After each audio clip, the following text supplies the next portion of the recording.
right, let's go.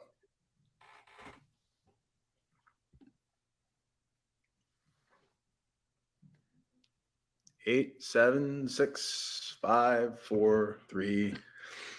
It's going back to your homepage or your home screen. Okay. Hi, everybody. This is Lauren Baker, founder of Search Engine Journal, and welcome to today's SEJ webinar. With us, we have Carlos Meza, the president and CEO of Crowd Content. Hey, Carlos, how's it going? Good, Lauren. How are you?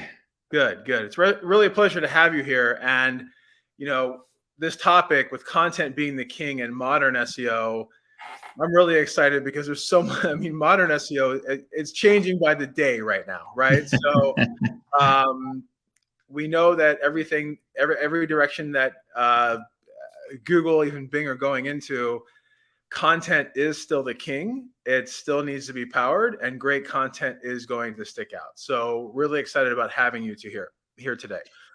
Before you get started, I'm just going to do a little bit of housekeeping here in our webinar area. As you all see, there is a chat box. So if you go ahead and type anything into the chat box, where you're coming in from. I'm in the Los Angeles area. Carlos, where are you? I'm in Victoria, British Columbia. Oh, nice. Pacific Northwest, yeah. Up in BC. So for those of you that are currently in, if you would let everyone know that where you're coming in from, that's fabulous. Also, during the webinar, there is a Q&A box. Feel free to ask questions. We'll be addressing those questions during the Q&A portion of the webinar, which will be after the presentation. But then if anything extremely timely comes up, Carlos, I might kind of butt in and ask a specific question. And Carlos is going to have a free handout for everyone. It's a free content quality checklist that's available via handouts, and we'll have a QR code for that. And as a reminder, this is a question that we get most of the time. Will this webinar be made available via video? Yes, it will. So we will have the video, the slides, as well as a recap available on SEJ and for all webinar registrants and attendees. And on that note, let's hand things off to you, Carlos. Thank you, Lauren. And yeah, like you said, it's such an amazing and evolving and dynamic time in SEO. So it's definitely, I feel fortunate that we're going through this. It sometimes might be scary, but sometimes it's really energizing. But anyway, is content the king in modern SEO? And again, thanks, SEJ, for allowing me to be in your great stage. So let me start with a story. So about 6 weeks ago, I was given this a very similar presentation in Europe. And I was really, really worried about my presentation. It was my first time speaking in front of 2,000 people live. Of course, after COVID, we haven't been done many events, but I was talking about this topic and I was really, really anxious. And the reason why I was anxious is because I didn't have a good story to start my presentation with. I was going to talk about storytelling, and I didn't have a good story to start my presentation with. But I was really, really lucky. And I got to attend an event with this professor. He's a Professor Thomas DeLong. He's a Harvard Business School professor. And I was attending this business seminar in person in Toronto. And, you wouldn't make much of or think much of a business seminar. You would expect your typical PowerPoint presentations, talking about cases, talking about business, synergies, productivity, et cetera, et cetera. So nothing very exciting. But this seminar was so engaging and so exciting. I found myself for 2 days or 48 hours just fully present and paying a lot of attention. So that got me really thinking, what made this business seminar so exciting? Why was I so engaged? And everybody around me, why was everybody so engaged with this, with the content in this business seminar? So what made it so amazing is a question that was around my head for a couple of days. And I came down to a list of a few things that make this talk from Professor DeLong so amazing. So it was very relatable. So people in the audience could see themselves in the content that Professor DeLong was sharing with us. So we felt that we could relate to the message. Also, it was highly engaging. And what I mean by that, Professor DeLong was really walking around, asking questions from the audience. He had amazing material, multimedia. So he had videos. He also had presentations, whiteboarding. So it was very, very engaging. So it was very dynamic. It was also highly emotional. And, many people would think like, it's just a business seminar. How that can be emotional. But I kid you not, there were people with tears at the end of the business seminar. So made it highly emotional, which made it extremely more engaging. And last but not least, it was really helpful. So there was stuff that I could take from that business seminar and apply to my professional life, even to my personal life, a few days after leaving the seminar. But if I had to narrow it down to one thing and one thing only that made this content so engaging, is that Professor DeLong really cared. All that it comes down to is that he cared about the audience, he cared about the message, he cared about what he had to say. And even at 72, 73 years old that he is, you can see how he really loved the craft and really care about what he's doing. So why is this important? What does it have to do with SEO and with content? Well, it has everything to do, because this is part of why content is important. But let's talk about, is content really the king in modern SEO? So I would like to ask the audience and learn if you, I don't get to see the chat directly from where I am, but if you can ask the audience, is content king in modern SEO? And we can look at the chat and see what are the different reactions. I'm going to try to look at my Yeah, screen. absolutely. I Absolutely. can see So, what are people saying about, is content king truly king in modern SEO? Are you seeing the? yeah, so they're starting to come in.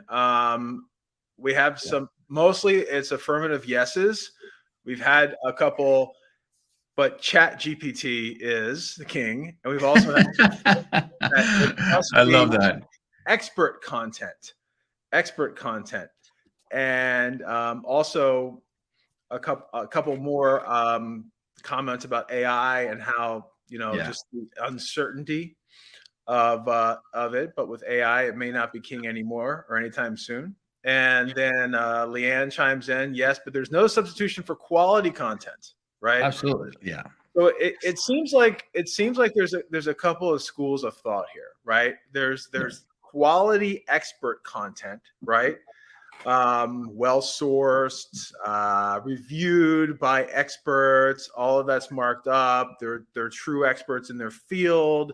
They have a digital footprint that they are a Yeah. veterinarian or a doctor But, or whatever. And then you have AI that's just yeah, but I think in general, yes, what the consensus is from the audience is that yes, yeah, with some caveats, right? But content is king in modern SEO. But let me tell you this: we spend about 473 minutes. So this is like a third of the days. It's almost 8 hours, or at least 50% of our waking hours consuming content or consuming media. So again, this would tell us, yes, content is king in modern SEO for sure. But my answer is, I don't think content is king in modern SEO. And everybody's like, what? Yeah, and I know it was a kind of a tricky and leading question, but really, great content is king in modern SEO. And we'll get into why great content is king in modern SEO. And then you will ask, okay, Carlos, what is great content? So I came out with a model to encapsulate what makes great content. I call it H2E3. So it's content that is helpful, it's content that is human centric, it is engaging, it is empathetic, and it's easy to consume. So again, this is my answer to what makes content great: helpful, human-centric, engaging, empathetic, and easy to consume. I call it H2A3 so I don't forget it. So I don't claim to come with the new model for great content, but just helps me think about when I'm creating content what makes it great. But we're gonna get into how we can create great content later in the presentation. But first, I want to take you through memory lane a little bit to understand where we're coming from and where we're going, so we can understand where modern SEO is going. So in the past, it was all about writing for search engines and doing keyword stuffing, right? Like a few years ago, SEOs, mostly folks, okay, can we I don't want to use this expression game the system, but can we write for the algorithm? Can we write for the search engine and put all these keywords so we can be found? Volume. It was all about volume. Can we blast the internet with a lot of content, and we're definitely going to win the SEO game. And it was also mimicking competitors, right? So in the past, you would just go to the SERP, see what the top 3 positions are doing, and then you would try to mimic that and compete with them for those top 3 positions. But that's ancient SEO techniques, right? That is really old ways to do SEO. And if you were doing any of that, if you are doing any of that, my friends, but I'm positive that probably not a lot of people in this audience is, because you're attending a search engine journal webinar, probably you're very advanced SEO. But if you know anybody that is doing that or was doing that, it's like these 2 little dinosaurs here. They're going to be annihilated, or they're going to be extinguished by the Google asteroid. So that's, again, ancient history SEO. But I have another question for you. If you are doing any of these things, or you know anybody that's doing any of these things, my question to you is, do you hate your customers? And I know this is a very strong word, but if you're using these techniques or these tactics that are old, you don't seem to care much about your customers, because this is definitely not focused on giving the best value to your customers. But now let's move a little bit about and talk a little bit about the present. And I think we have evolved, and smart SEOs have evolved very well. And in the present now, instead of writing for everybody or creating content for everybody, we are more persona based. So we're in the right path. So we define our personas and then create content for those personas. We're now changed from just keyword research to intent research, or we create content that is intent driven, right? Commercial, transactional, navigational, informational, the main types of intent. Now we're most focused on intent and not so much on keywords. We're also using topic clustering, right? We take these keywords and put them together in one cluster. We try to answer not only one question, but lots of all the questions related to a particular keyword and so on. And we're also focused more on expertise and authoritativeness, right? Of course, Google has driven us this way with EAT and now EEAT, but good SEOs are creating high expertise, high authority content in present day. We're creating content that is helpful-ish. And I say helpful-ish because there's still a lot of junk out there, to be honest with you, but we're getting better at creating content that is helpful to our audiences. We're still focused on volume. Volume is still important, and a lot of our content strategies, even though they're better than the old strategies, there's still a lot of volume involved or required in our strategies. And we are still thinking about it, the asset before the message, meaning we're thinking, okay, I'm going to produce a blog, I'm going to produce a video, I want to produce a white paper, and then we worry about what the message is. We need to flip that around. But I think in the present, we're doing a much better job. So I think we're in a great path. And if you're doing any of these things, I think, my friend, you're in a great path to modern SEO. So I have another question to you. If you're doing all these things, can you love your customers even more? So I can see that you care. I can see you're doing a lot of great things. But there is a lot of opportunity to give more love to your customers and to care for them a little bit more. So with that, we're going to now talk about the main topic of this webinar, which is modern SEO and how to create great content in modern SEO. So what is the future about the future of content? And there are a few elements to that future of content. Again, I talked about being human-centric and pathological empathy. And this is a term that was coined, or I borrowed from my friend Ann Handley, great content marketer that many of you might be familiar with.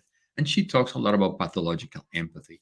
And why not just empathy? I think the word empathy gets thrown around these days too much and has lost a little bit of its value. But being pathologically empathic, can you be a pathological empath? Meaning that you are putting your audience and your client at the center of everything. And you really try to connect at an emotional level. Pathological is for dramatic effect and to reinforce that you need to be empathetic in your content for modern SEO. In the future, or now, brand voice and tone are going to become more and more important than ever. our audiences continue to shrink in terms of personas, right? So hyper personalization, we're personalizing our content much, much more. We're now using a multi-asset approach. So before we would just produce one type of asset, let's say a written asset, and then we would turn around and create a whole different asset with a whole different kind of messaging. Now we're blending the different mediums or different types of assets and making more interactive content. Of course, we're going to be leveraging AI, ML, and technology, and this wouldn't be an SEO webinar or a speech without talking about AI, and we'll talk a little bit more about it. Definitely quality will become more important than quantity. And now I'm going to get and break down each of those things. So what do I mean by human-centric content and pathological empathy? And again, I mentioned that is putting the emotions and the needs of your audience in the center of everything. And one way to do that is storytelling. So I have a picture of Pixar here, and I think Pixar has been one of the role models of modern storytelling. They have been extremely successful using the same template for many, many years, right?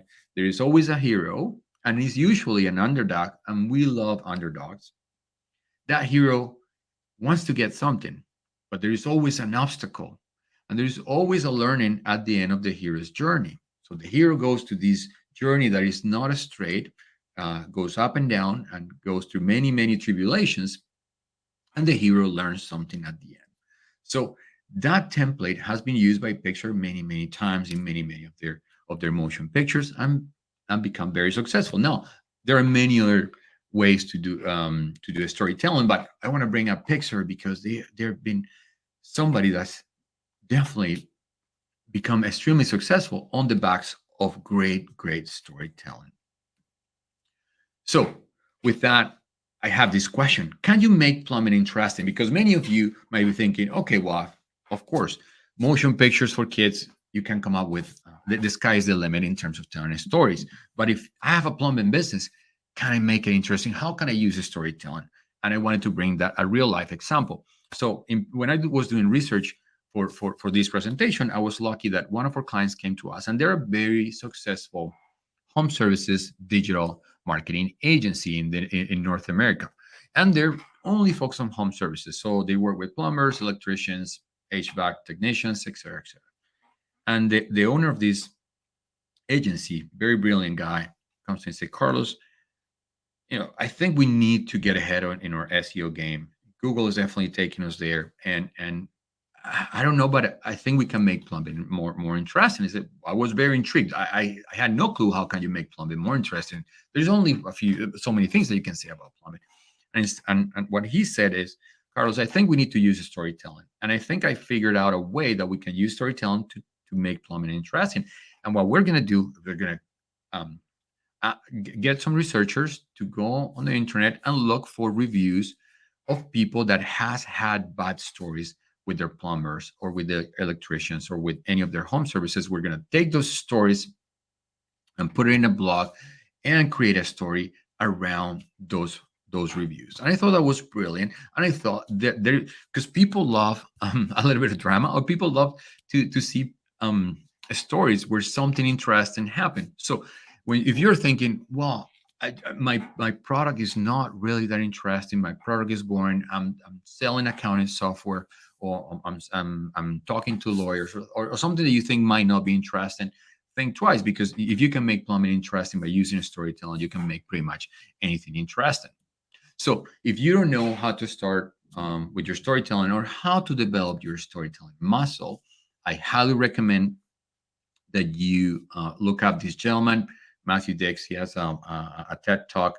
Well, he teaches something called homework for life, and it's a way for you and for us to develop the storytelling muscle by paying attention to our daily lives.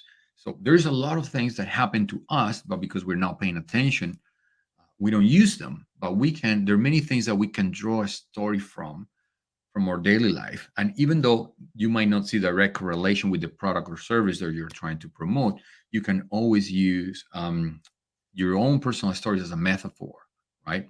or as an analog story. So please make yourself a favor, look up Storytelling Homework for Life by Matthew Dix. You can get on your path to learn storytelling.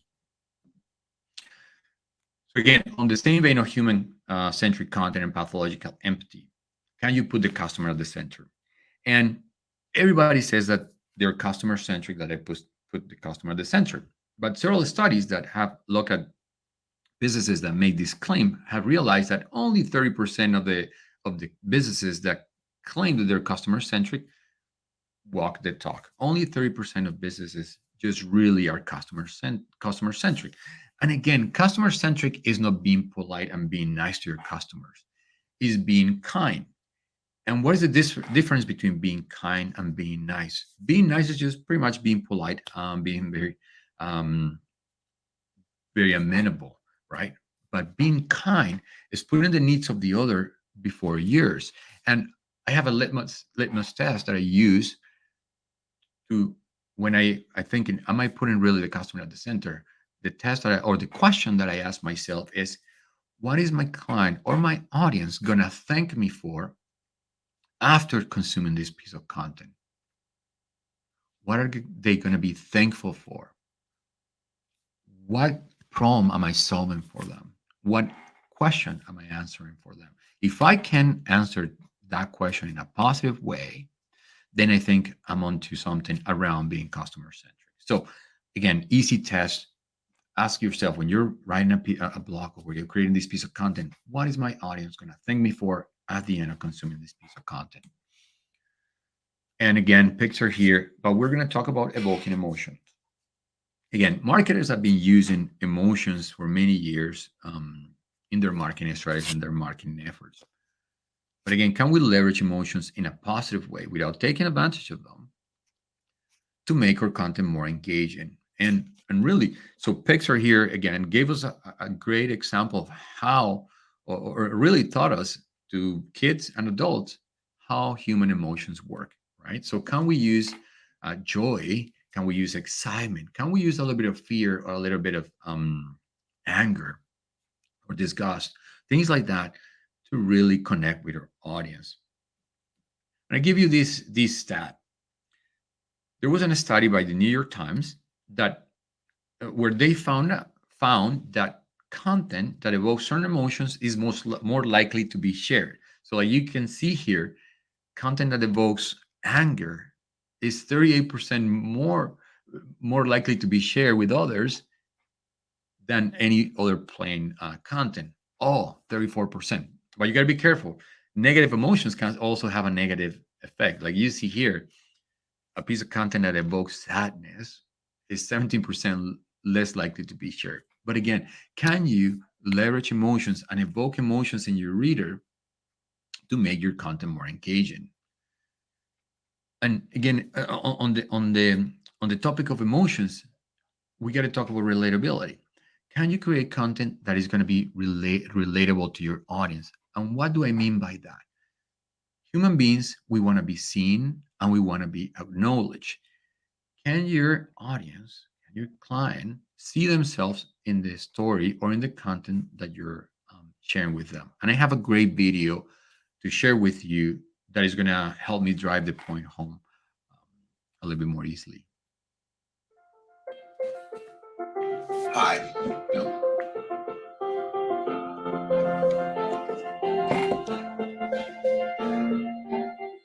Hi, I'm Taylor. Hi, I'm here for my interview.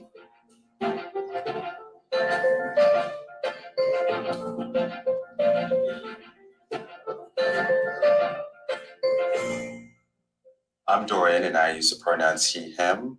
Are you comfortable sharing how you would like to be addressed? Thank you for asking. I use they, them pronouns. Great. Well, I'd love to hear more about your skill set. Sure.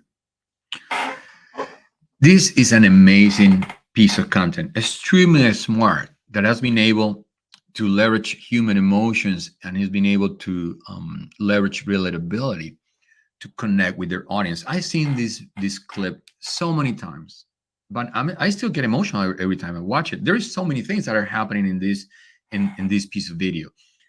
Can you imagine people from that can relate to this piece of content, right? Somebody from the LGBT community, even people looking for a job, people from minorities, they are feeling seen, that they're feeling that they can be acknowledged, and this company indeed is really looking at them and speaking to them. So can you use relatability to create amazing content?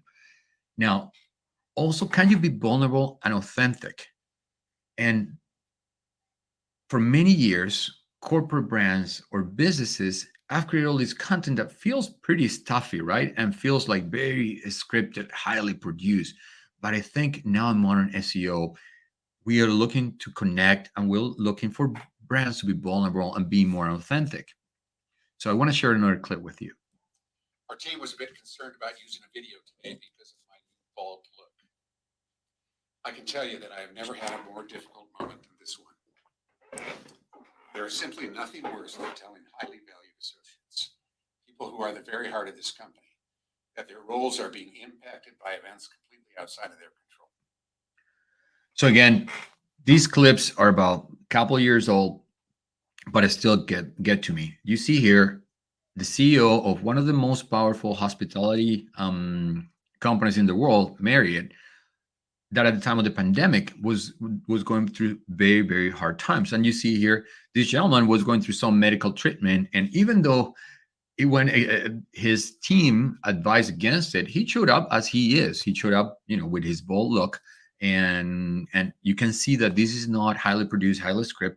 He's showing very authentic. He's also showing a lot of emotion. You see his voice breaking because he's really being authentic, and he's going through pain by all the cuts and all the things that they have to go through the pandemic.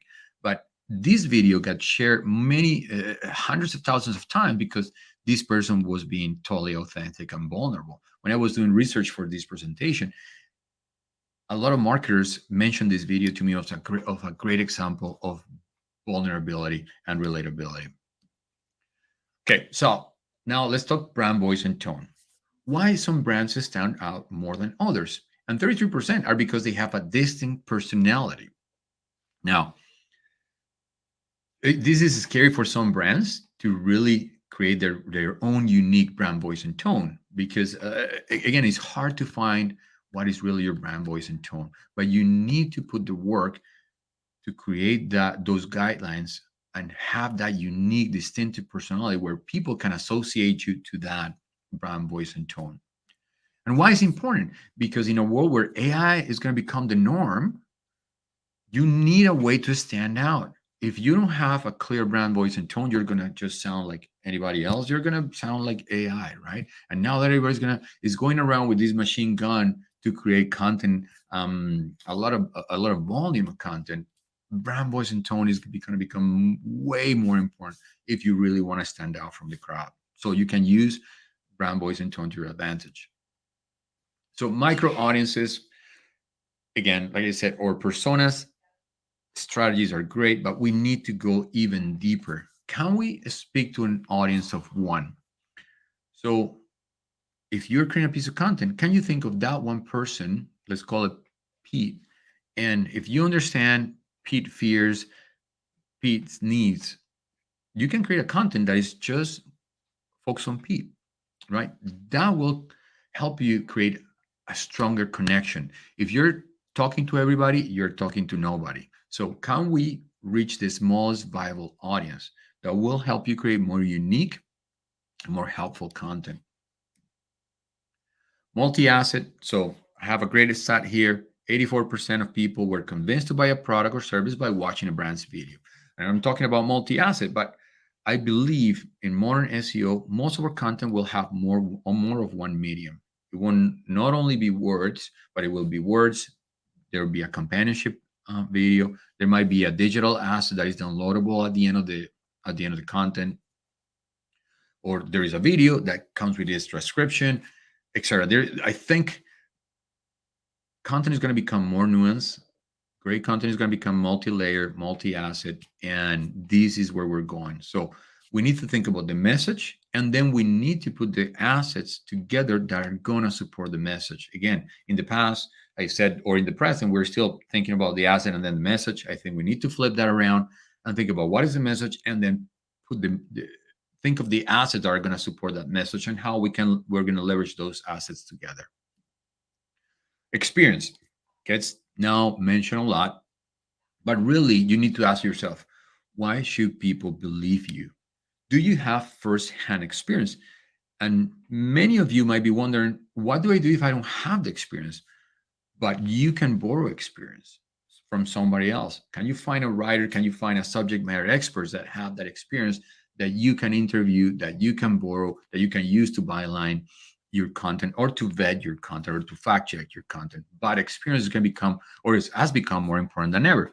So now, just 2 weeks ago, Google launched the new feature called Perspectives that is going to come in the SERP, and is going to show you short or long form videos or blogs from people that had firsthand experience. And then they use the example of, if you're moving across the country, you can find, Google is going to highlight, or going to bring to the top, content from people that had firsthand experience moving across the country. So Google is giving more power to authors or to people that has firsthand experience in any given topic. So take that into account.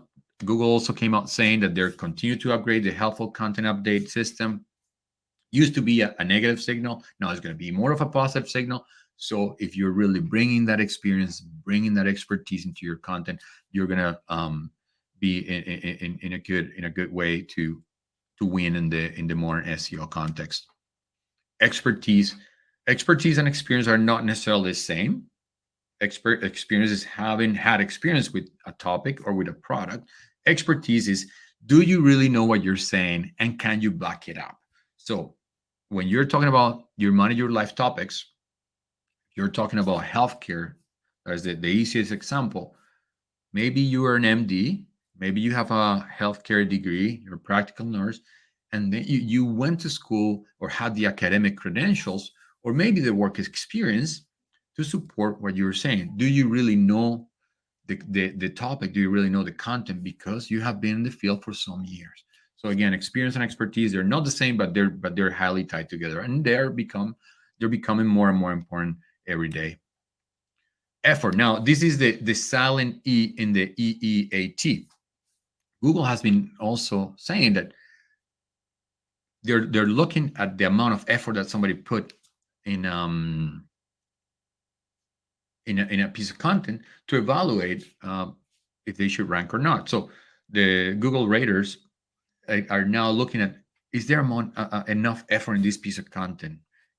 Does this content show that there was more effort put into it than on any other piece of content? So if you're thinking that you're going to just tell ChatGPT or any AI tool that you're using to produce content, just you're going to give it just a keyword and produce a piece of content or produce a blog, well, how much effort is into that? Right? Very little. So I don't think that's going to be the way to win in modern SEO and creating great content. So you got to put effort into it. It doesn't mean that you need to now write it by hand. What I'm thinking is, okay, is the overall effort going into this piece of content making it worth for people to read it and making it worth for it to be found? So you can use AI, you can leverage AI for sure, but you need to put effort into your content. So it's all about creating trust, right? So you have the experience, you have the expertise, you're putting the effort, you're being vulnerable, you're creating trust with your audience, right? So if you create trust, then you have earned the right to ask for the business. So you need to earn trust with your content and use all these techniques to create trust with your audience so you can, ask for the business. And of course, you should be leveraging ML and AI for productivity. Again, I'm not against AI. I think AI has been a great advance for SEO, for content marketing, and for many other things, but you should use it for productivity. As you see here throughout my presentation, I have generated some images using AI. You can use AI for pre-composition, right? Just doing some of the keyword research, maybe some topic ideation, or you can use it for post-composition. After you created your piece of content, you can use it to summarize it. You can use it to check for grammar, check for style, things like that. So you definitely should leverage AI. but I don't think AI on its own should be your main strategy. Because again, you should use it for productivity, but I think human-centric content is going to become more and more valuable now that everybody is using AI to create content.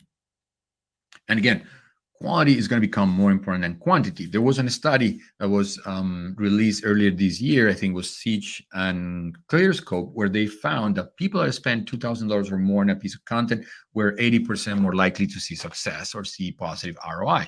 Now, I'm not advocating for you to spend a lot of money to create a piece of content. What I'm trying to say, if you have a set budget, let's say you're going to spend X amount of dollars to create 100 pieces of content, maybe you want to reevaluate that, and instead of creating 100 pieces that are okay quality or average quality, maybe you create 10 that are exceptional quality or 20 that are exceptional quality. So I think we're moving from the quantity game over to the quality game. So you'll be probably better off with the same amount of budget creating less pieces that are higher quality than create a bunch of pieces that are okay or average quality, because average is not going to win the game anymore.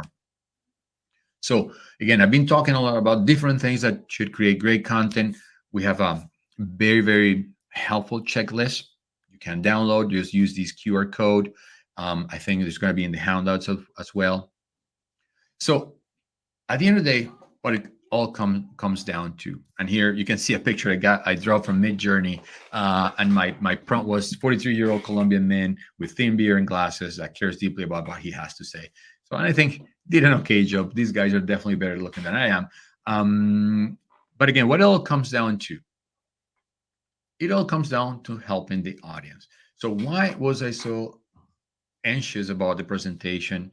It's because I want to make sure that when you walk away from this webinar, when you walk away from this speech, you have something that you can apply, that you feel that your time was worth, that you can be thankful for something that I said that is going to help you. So why am I so worried about helping the audience? Because I care about all of you. I care about our clients. I care about the people that has given me a minute or a time to listen to what I have to say. So thank you very much for tuning in, and I would love to take some questions. Amazing. Thank you, Carlos. And we have about 20 minutes for questions. We have a lot that have come in over the course of this webinar. So Yeah, I'm going to go ahead stop sharing my screen, right? right now. Yeah, you can stop sharing it. There we go. It's just the two of us. So let's get started. What common mistakes do businesses make in their content strategy that can actually end up harming their SEO? All the things that we talked when I talked about the past, right? So doing just focusing on just keywords, right? And then they just lose the substance of what are we trying to say. Content marketing should be a tactic to get to your strategy, right? What I'm trying to say, content marketing is not a strategy on its own. Like SEO is not a strategy on its own. It's a tool to achieve your goals. Your goals to reach your audience, right? Top of the funnel, middle of the funnel, bottom of the funnel. Do you want to inform? Do you want to make them aware, right? So I think people focus too much on the tools and obsess on all the SEO part, like the keyword research, volume, technical SEO, and spend not enough time in the brand voice and tone, narrowing down their personas, understanding their audience, right? So those are the mistakes. They skip all the hard work that goes at the beginning, right? Okay, who is our audience? Why should they care? What do they look like? What are their fears, their needs, etc., right? And what do we want to be known for? They skip all that and they go straight into keyword research and topics, right? So skip it. You need to do the homework. That's the most common thing that I keep seeing. People skip the homework and they don't do like real strategy. What are we really doing this for? Yeah, and in addition, I would add that I think a lot of businesses look at when SEO tools definitely, right? But when you're looking at like the competitive, who you're competing against in the SERPs, a lot of the time the focus is on word count, type of language, headers being used. But very seldom do I see someone taking screenshots and putting the templates and the experience of all of the pages that are ranking in a Figma file and looking at them side by side and saying, what are the trends that Google is preferring for these that is not just necessarily written content based? Are there differences in the way that information is presented? How many of them have a table of contents? How many of them are utilizing jump links? How many of them are utilizing original images versus stock images? Is there a Vimeo embed or someone? And it's all of those different components of the content storytelling on that page that aren't necessarily accessible via looking at keyword research or a report. So it's really matching it all up at the end of the day, because the user experience is so important on the Google side. Yeah, I go beyond saying that there is no tool that can tell you is the competitor content leveraging like emotional connection. Are they using storytelling, right? Like not a lot of scores on readability. There are some scores, but or UI UX. So there's a lot of hidden things that we need to look at that are going to make the content easier to consume, easier to engage with, right? All the tools, all the SEO tools that are out there are not measuring any of that. They're measuring word count, they're measuring layouts, they're measuring titles and keywords, but they're not measuring all these other aspects that are so important for the human connection. So speaking of the human connection, how can we produce human focused content while still following SEO best practices? Again, they're not mutually exclusive, right? Like at no point you should sacrifice human connection by focusing on the SEO, but also you don't need to sacrifice SEO by focusing on human connection, right? But again, you need to think about the message. You need to think about, okay, how can I evoke emotions? And that goes into the copy. Now, you can also make sure that it touches on these keywords that are related to this intent, right? Maybe you want to say, okay, I know that this pattern for the topics that are ranking at the top has at least this length and is covering these many things. So you need to take all your technical side and all your research side and overlap it with the emotional side, the human-centric side, the storytelling, the message, the brand voice, and tone. Those things should go hand by hand. They're not mutually exclusive. So you should always think about those two things, right? Maybe you have two columns, right? Emotional side, storytelling side, and then you have the technical side. That and when we see amazing briefs that goes to our writers, they touch on every single thing. Okay, this is the message, this is the goal of the content, these are the keywords, these are the intent, these are the persona, these are maybe some emotions that we want to leverage.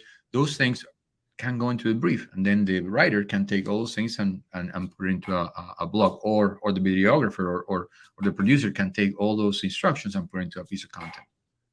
So when we're talking about audiences that have their hooks, right? The plumbing example, homeowner doesn't want to touch anything in the bathroom, biggest fear is that things get flooded, this and that. What's the hook? And then you also might have someone that they just don't have time for it. So like they don't care about any of that, but they just don't have time to mess with anything, or they just want to get so point being is that when you're doing your research, you may find emotional hooks that work differently with other different personas and different audiences. Would you recommend that someone write a piece of content for each of those, say, micro audiences, and or make sure that one larger piece of content touches upon all of the emotional hooks that those audiences may have? I would say the former, because the problem is, again, even if it is with one piece of content, you try to speak to everybody, you're not speaking to anybody, right? You want to relate to one particular persona. I think that's a better approach, because then you're gonna you're better off creating a great piece of content to a smaller audience than an okay piece of content to a bigger audience, right? Because then you're not going to be relatable to anyone, and it's not going to be that unique, right? Remember, like Google still now is promoting more, make your content unique and original, right? So the way to differentiate is, okay, pick one persona that you think is the one that is going to identify the most with your content. Excellent. Yeah, better to be a big fish in a small pond sometimes. And so another question too, and a lot of questions have come in about this. How often should a piece of content be produced? Should someone be blogging or once a week, once a day? Is there a certain cadence? Does it matter per industry, per audience, et cetera, et cetera? Yeah, of course it is. I mean, I don't like this word because all SEO is to say depends, but it can. So it depends on what your capacity is. I mean, how many people, how many resources do you have? How people power, people hours. Also, what kind of budget do you have? Also, the topic, depending on the topic, it could be very extensive, right? Like there's topics where I know we need to get to 3,000-4,000 words to get the message across. Can you do that on a daily basis? Probably not, right? The more technical the industry, probably the more in depth it needs to be. I know a lot of tech companies, their pieces need to be highly researched. So it's all about scalability. I mean, your content output should be measured via ROI, right? How much resources I have, and what are the ROI that I expect from this content, right? Of course, the more content you put, the better, but not just for the sake of blasting your audience, but if you shouldn't be putting content out just for the sake of it. You're better off always putting more exceptional content, even if it is fewer pieces. So again, depends on your resources, your ROI, and your industry. We touched a little bit about quality over quantity, and especially experts in EEAT. What are some ways that SEOs or content strategists can produce better SEO content for the your money or your life sector that also appeals to the search intent and the emotional hooks of the user at the end of the day? Yeah. So we figure out a way to leverage subject matter experts here at Crowd Content and do it in a way that is scalable. And I say that because, of course, experts are scarce. They're not just laying around, right? And depending on the industry, there might be very few of them. And what happens most of the time is that experts are not writers or they're not content producers. They're experts in their field. So if you're an MD, you went to school for 7 years to become an MD, not to become a writer, right? And maybe if you write, maybe it's not good, you know what I mean? But you're an expert of being a doctor. So what we figured out, if we can marry a good subject matter expert with a good writer, that is the best combination. One, because a good writer is going to be able to put in words all the message that you want to deliver. The subject matter expert is going to help you vet the information and give you editorial direction without having to create the content. It's going to be way more affordable because you're not going to get a doctor to write for pennies on the dollar, right? It would be very costly, and probably they're not great writers anyway. So if you can marry a subject matter expert or pair it with a really good writer, then there's a killer combination that you can scale. So that's when I said you can borrow experience from others. So maybe they're experts. You have subject matter experts in your company. Maybe they're your developers. Maybe, I don't know, they're your salespeople, your HR people. You can bring them in, interview them, get their experience, and get a really good writer or a really good content producer to create an amazing piece of content using all these things, right? SEO techniques, keyword research, intent, storytelling, putting all that stuff together. So do you usually publish that in the name of the expert of the subject? Either or it could be byline by the expert. Mm-hmm. Could be, say, reviewed by, right? Mm-hmm. So, or could be on the name of the writer, but again, fact check, reviewed by. It depends. There are several flavors of it. Depends on what the company needs. And the caveat is making sure that the subject matter expert actually has a digital footprint, so Google knows that they're a subject matter expert, right? LinkedIn profile, maybe they've written some books. They should have some digital footprint. Sometimes the problem is like, how could you become an expert in the eyes of Google if you don't have any? Well, you need to start somewhere, but you at least need to have your LinkedIn updated. Can you have an About Us page or some bio where that expert is there's some information, right? And then you start creating some pieces, and then that expert start getting some digital track. Yes, yeah. Building up that digital credibility for the expert is key. One question that we had come in is, what would you recommend? Are there any steps that you recommend when you're taking an older piece of content that's ranked well in the past, and maybe it's fallen down in the rankings or it's not getting as much traffic, and then updating that to a new and refreshed version of that content? Any tips there that you'd like to share? First of all, you should always be auditing your content to make sure that it doesn't decay, right? So there are many tools now that you can plug into that to give you alerts, and you can look at your content quarterly or biannually or annually and see, okay, do I need to refresh that content? And it's a strategy I will always recommend to our clients, especially sometimes when you're on a constrained budget. We tell them, don't focus on new content. Focus on first on refreshing the content that you already have, because that's going to be cheaper than creating brand new content. Right? So content refresh should be one of the first, is the low hanging fruit. If you have already content that is out there, or you have a big database of content you already created, always go first to refresh your content periodically. So now you need to look at different things. Okay, so is this a great piece of content? Is this human centric? Is it empathetic? Is it, is it readable? And is there new information that needs to go into it? Let's look at the SERP. What were the pieces of content that displays my piece of content? What are they doing different, right? So you do the competitor analysis, but also you need to run it to a filter of what is modern content, what is great content, right? And it passes the test. Okay, then maybe you just need a refresh. Maybe there is missing a little bit of information. It doesn't pass the test. You need to evaluate. Do I need to write this thing again? I need to create this piece of content because it's missing so many pieces that I might be better off just starting from scratch. But you should always be refreshing your content. You're mute, Lauren. Sorry about that. Thank you. And thank you for sharing the slide on Google Perspectives. I think for the past week, there's been a lot of scrambling on how this is going to affect SEO as a whole.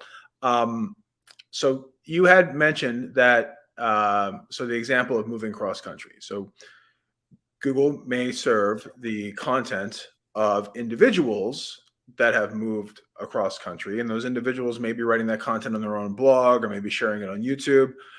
Most of I've seen in examples, there's a lot of YouTube shorts being integrated into the results as well, especially with reviews, things like that.